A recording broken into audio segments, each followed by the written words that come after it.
And I now give the floor to His Excellency, Mr. Musa Timothy Kabba, Minister of Foreign Affairs and International Cooperation of Sierra Leone.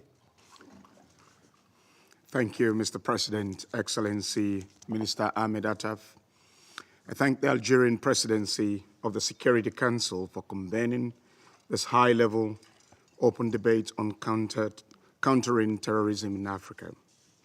I also thank Her Excellency Ms. Amina J. Mohammed, Deputy Secretary General of the United Nations, Ambassador Bankole Adeoye, Commissioner for Political Affairs, Peace and Security of the African Union, and Mr. Said Janit, Senior Advisor to the African Center for the Constructive Resolution of Conflict Accord, for their valuable insight on this very critical issue.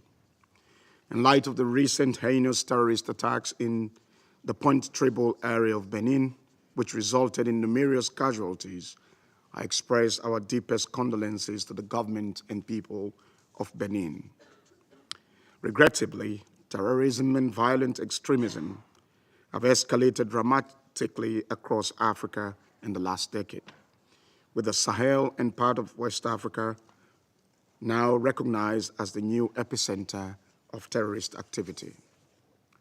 We recall the Secretary General's 19th report on the threat posed by Daesh to international peace and security, as well as his report on the activities of the United Nations Office for West Africa and the Sahel. Both reports underscore the expansion of terrorist groups in the Sahel, leading to substantial casualties and undermining regional stability. The terrorist threat in Africa not only directly impacts the lives of those in the region, but also poses a significant challenge to international peace and security, creating complex obstacles for sustainable development worldwide. Women and girls are disproportionately affected by this threat, bearing the brunt of insecurity and inequality. Additionally, we're witnessing a disturbing rise in kidnappings for ransom and hostage-taking as terrorist financing tactics.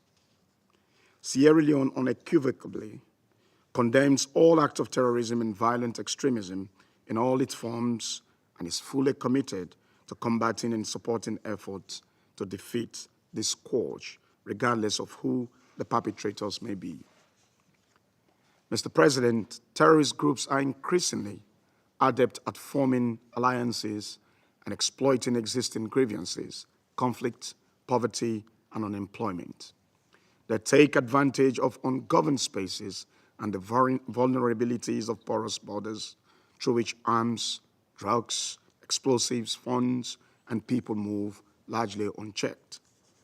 The evolution of global terrorism is most evident in West Africa and the Sahel, where some of the most violent Daesh affiliates have expanded their operations.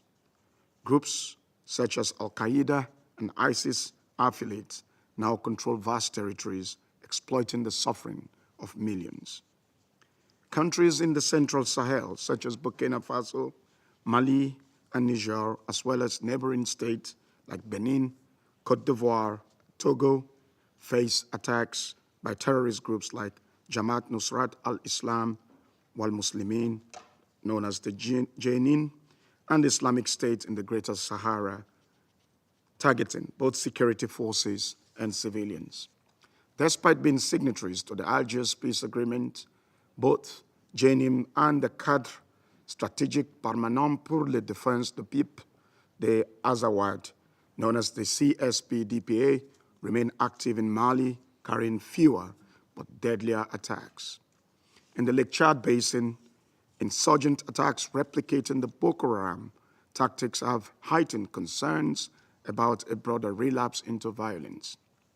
As Nigeria continues to face the Boko Haram insurgency, there is a growing risk of the conflict spilling over into other coastal states. The insurgency in Mozambique's Cabo Delgado province, driven by Islamist militants aiming to establish an Islamic State, is also deeply troubling. The violence has displaced countless civilians and exacerbated the region's humanitarian crisis.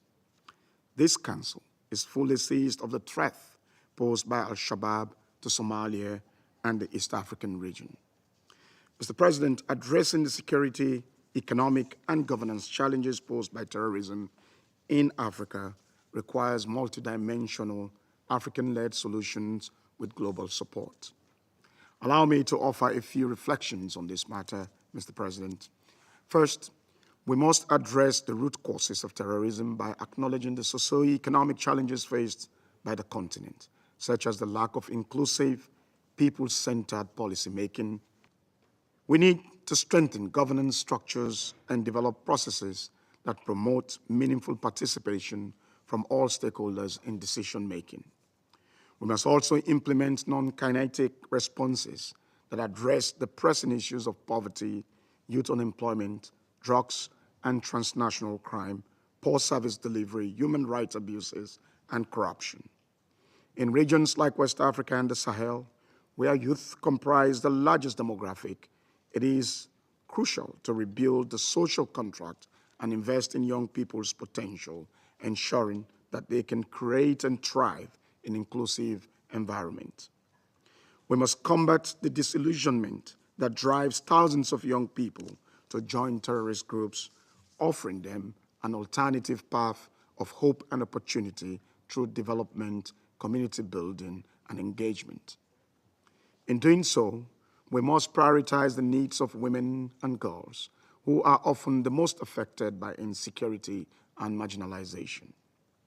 Second, while the Security Council has the primary responsibility for maintaining international peace and security, the challenges posed by terrorism demand responses tailored to local contexts, with essential roles for regional and sub-regional institutions. The African Union has made significant strides in addressing terrorism on the continent, including the Malabo Declaration on Terrorism and on Constitutional Changes of Government in 2022. The operationalization of the African Union Ministerial Committee on Counter-Terrorism and the development of a comprehensive continental strategic plan of action on countering terrorism.